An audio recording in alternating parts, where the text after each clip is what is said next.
All right, what is going on, guys? It is time. Stage number 8, 2024 Dakar Rally, getting ready to get started. And we are counting them down. So I decided right before the show to get on and try and check out and see how many miles these guys have actually ridden. And okay, these guys have logged some miles already. So yeah, if you guys have ever done any of the Iron Butt challenges, by the end of today, you'd be on the third one. So we'll talk a little bit about total miles here in just a second and what these guys are up to. But it is time for stage number 8, and we have got some surprises today. Let's take a quick look. All right. You can see the numbers there. Let's just talk about the elephant in the room. You see it, odometer, 3,615 miles. That's right. 3,615 miles is what these guys have traveled thus far at the 2024 Dakar Rally. And at the moment, as Willem put it, nobody has done it faster than Ricky Brabec to this point. So right before the start, so they still got 420 miles. So they've done 3,000, blah, blah, blah. Right now, as they line up, though, nobody has covered the distance faster than Ricky Brabec. And you know who the second fastest is right now? Ross Branch. Ross Branch, you know how much slower he is? 1 second slower. So very interesting, very, very tight race. So here's how it goes. Liaison today, 242 miles, followed with encompassing a 299 mile special section or selective section where they will be racing. You guys can see on the map here where they will be from Ado Adimi, headed out to their start line DSS, fuel there for them. Starting the stage, check 1, and then they move out over into a section there, and you can see it right about kilometer, I believe that's 165. They have a transfer section where they will be on the highway. Once they complete that transfer section, they'll be catching fuel in the middle there, about 236. Transfer out at 344, so almost 200 kilometers. Whew. That is a long transfer section for these guys. And then back into the dirt for a quick stint there. Checkpoint 2, check 3, check 4. And then they arrive special stage ASS, and then they're going to be fueling up one more time and then hitting a short 95 kilometer liaison. So very simple day for these guys, but man, that transfer section right in the middle. And that's an interesting one. Transfer sections is usually a gnarly speed zone. So there's really nothing going on there in that section. So should be interesting to see how it breaks down. I have a feeling that we may see a change. What I'm hoping for, what I'm predicting is we're going to see. Well, let's talk a little bit about the starting order and let's see how that falls into place here. Okay, so 4:45 a.m. Saudi time or 5:45 p.m., which would be almost an hour ago, is when the first bike left the bivouac. First bike leading the group out is going to be none other than Nacho Cornejo, yesterday's stage winner. 6:45 or 7:45 p.m., so in about another hour, these guys will arrive to their roadbook control, 15 minutes with that at control, so that's going to be 8 p.m. for us when they enter the final check, and then depart special stage, the DSS down on the bottom right there, or mid-right, at 8:05 p.m. Pacific Standard Time is the first bike off of the line. So if you guys are following along in the Dakar app, you'll get the alerts letting you know first bike is off the line, and it's official. So aboard the Monster Energy Honda, Nacho Cornejo gets to lead them out. Easy stage today, though, 37% asphalt. We could tell the transfer section in the middle. Dirt track, 26% sand, 19% dunes, 14% stone track, 4%. So not really that bad, a little bit rougher. I don't know that it necessarily suits Nacho as much. I feel like he's a little bit more of a dune specialist. I mean, that's what he grew up, him and Quintanilla. That's kind of their jam, but we'll see. I mean, obviously he won the stage yesterday and it wasn't 100% dune. So very interested to see that one. All right. Second off the line, going to be Luciano Benavides, and then followed by Kevin Benavides. Those are the Husqvarna and the KTM, but who are we kidding? Just different colors. Ross Branch in the number 4 spot, followed by Ricky Brabec. So this is the interesting one right here. So Ross Branch going to lead out Ricky Brabec on this one. Got a couple of fast guys in front. So should be easy, but it'll be interesting to see how much the time changes. I mean, it's a second. I mean, literally dump the clutch a second late at the start. You're already 0 and you're literally tied for the Dakar. So we'll see how that one pans out. Daniel Sanders is going to be behind Ricky Brabec in the number 6 spot, 6th off the line. Ruben Gonzalez in the number 7. Then it is Stefan Svitko in the number 8 spot off the line. Toby Price, 9. Adrian Van Beveren, 10. Adrian Van Beveren, a lot of fast guys in front of him, guys that know how to navigate. This could be a stage for him to make up and get some time up there. So obviously, Nacho's going to lead out. 6-minute deficit at the last stop. So, or after the last stage.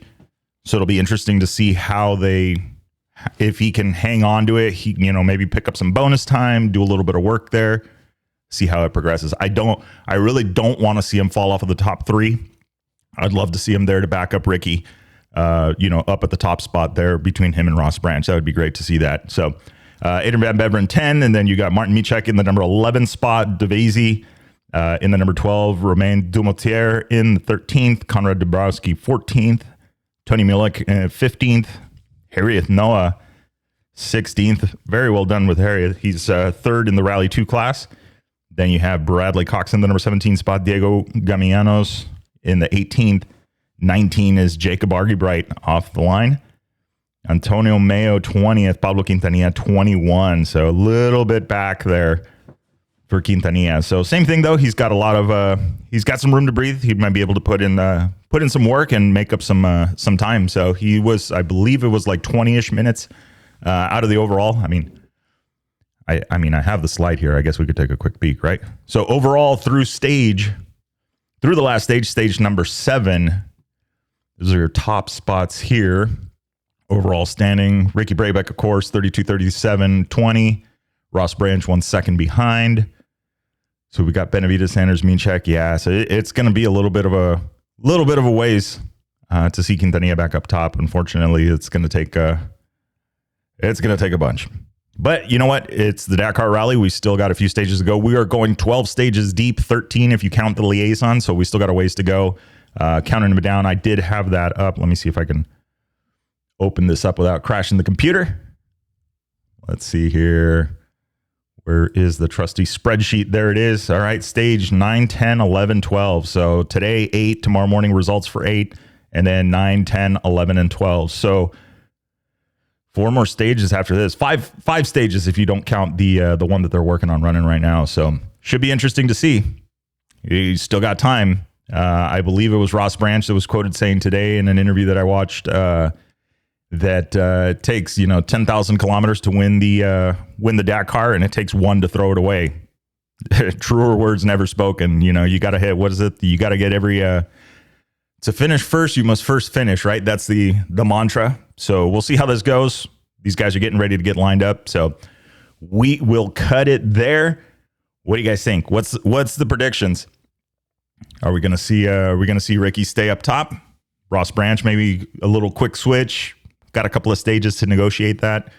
Maybe we see Nacho close the gap a little bit. I know for today, probably going to do good picking up some bonus time.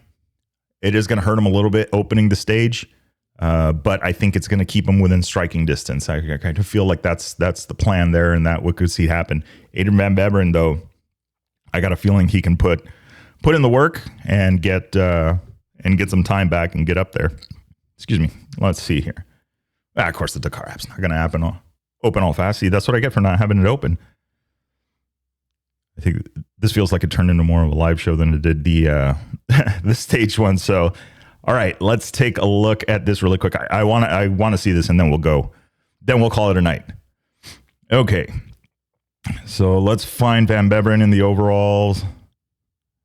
He's not there. Oh, there he is. 4th. 14 minutes and 39 seconds back through stage 7. So where he's starting now, I think he's got a chance to make up a chunk of that. He could very well make up a chunk of that in this stage alone to get up there. And again, I really want to see him. If Nacho can back Ricky, if they get stacked up front, Ross Branch, even if it's Ross Branch taking back over the overall lead going into these next stages, Ricky being up front or being right there with him, Nacho behind him, Adrian Van Beveren behind him, that is a really good spot to be in. Not that we've really seen this in a while, but survival of the bike for whatever reason, Ricky's your lead guy. He's your point man right now. You know, like in the interview with Gnarly Dave, if you heard the NAR files with Johnny Campbell, like I said, it's not nobody on the team is the water boy. Everybody has a chance. And that is literally what you're seeing. Everybody still has a chance. You know, yeah, it's a little bit more of a gap for Nacho, but he's got the chance to be right there and help support Ricky if something were to happen. You know, that was the big thing. I remember back, I'm not sure if it was him or who that kind of waited for Ricky on the last stage in 2020 when Ricky won, to just make sure, you know, no question marks, period. No question marks. That was the whole thing. It was only exclamations points. That's what Ricky was looking for. That's what the Honda team was looking for in 2020. And obviously they're looking for that again. It's looking really, really good. So we'll see. I don't know. What do you guys think? In the comments, we will be doing a little bit of homework tonight, and then I will get you guys, I'm trying to do a few more things by the morning. It's just one-man show right now to look up the results and all that stuff. So we'll make it happen. Anyway, here and there. Hope you guys are enjoying. We will see you guys in the morning. Let me know what your predictions are down in the comments. If you're on the Spotify, on the podcast side of things, drop the Q&A. Thank you for everybody that's been responding there. I am reading them. We're posting them, and I'm trying to get to them as quickly as possible. If you're on any of the other podcast platforms, do not forget, send us a message on Instagram at Chasing Waypoints, and we'll see what we can dig up. All right. See you guys.